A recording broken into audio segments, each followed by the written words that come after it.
If it's one thing I can never understand, it's Black Christians. Let me try to help you understand. Why is it that it's my people that are the main ones in church, the main ones following this God? The reason is because Black people have been part of the church for 2,000 years. Take, for instance, the Ethiopian eunuch in the book of Acts who gets saved by the Apostle Peter.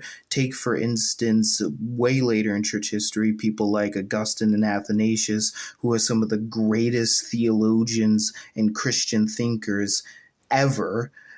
Come from Africa. They were North African bishops. Athanasius was nicknamed the Black Dwarf.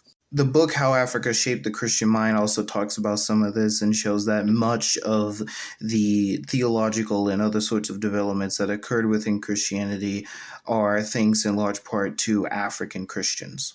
The Bible that these Christians are basing their entire lives off of and worshiping like it's God himself. No one worships the Bible. That's a silly straw man.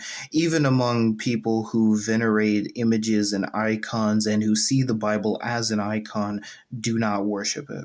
Has specific verses that have instructions on how to treat enslaved people. And when our ancestors were enslaved, slave owners used those Bible verses to justify everything that they were doing. This creator focuses on the 1800s without acknowledging the 1,000 plus years of Black people in the history of the church, and that is very problematic. In a similar way that a human can abuse anything that is good and turn anything that is good into something problematic, so too people can turn these Bible verses into something problematic.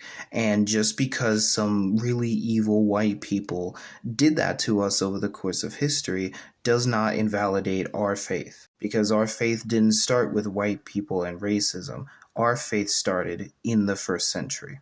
I'm sorry, but any loving God that can justify something like slavery will never get my praise.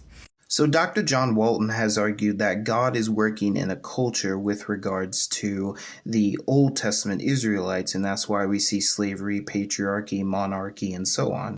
It's basically divine accommodation.